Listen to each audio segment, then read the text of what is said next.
Dr. Avolio at Innovative Pain Performance. Going to go over a few of the modifications to the Fig4 stretch. So the Fig4 stretch, in my previous video, cross the leg over, sit nice and tall, lean forward, kind of getting in through glute, hip, lower back area sometimes. Second position to that is taking that knee and going to the opposite shoulder. If you can't, so I've had some patients where they can't cross their leg up to the knee. They're just that tight. You can do a couple things for that. So one is you can use your belt or strap, towel, and hold on, bring it up to a comfortable level or position, pull it up, and then lean forward, keeping the back flat always, right? Always keeping the back flat, hinging from the hips and leaning forward this way. You might have to kind of use both your arms, so that's kind of cumbersome because you have to resist, you have to pull as you're trying to stretch. Another option is using like your bed, like an elevated surface. So a bed is convenient for that.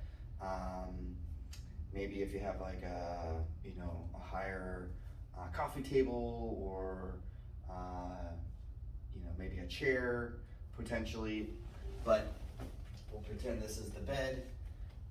What you'll do is you'll bring your leg up over it, and then you're coming in and you're kind of leaning down into it. And so maybe to get the stretch you want, you'll be on your elbows, kind of like this. And you can change the angle. You can turn and come in this way and get a little bit different angle, get a little bit different fibers in through that gluteal area, okay? So, coming up again, coming up.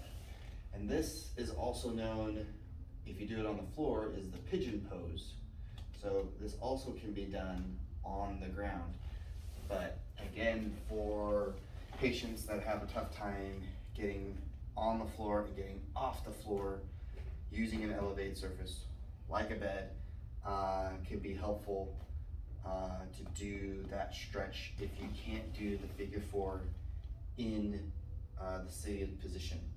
The other way, which I'm not a huge fan of this because you have to pull the leg.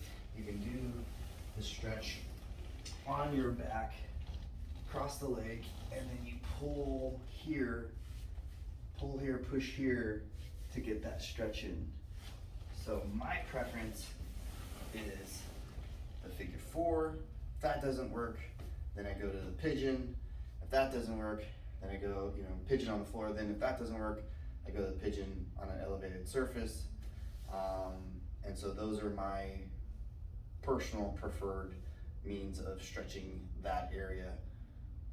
And then if all else fails, then I'll go to the belt and or the other one where I'm on the back, pulling with one arm, pushing with the other, and trying to get that lengthening tissue in through that glute and through the kind of lateral hip area. Okay? If you have any questions,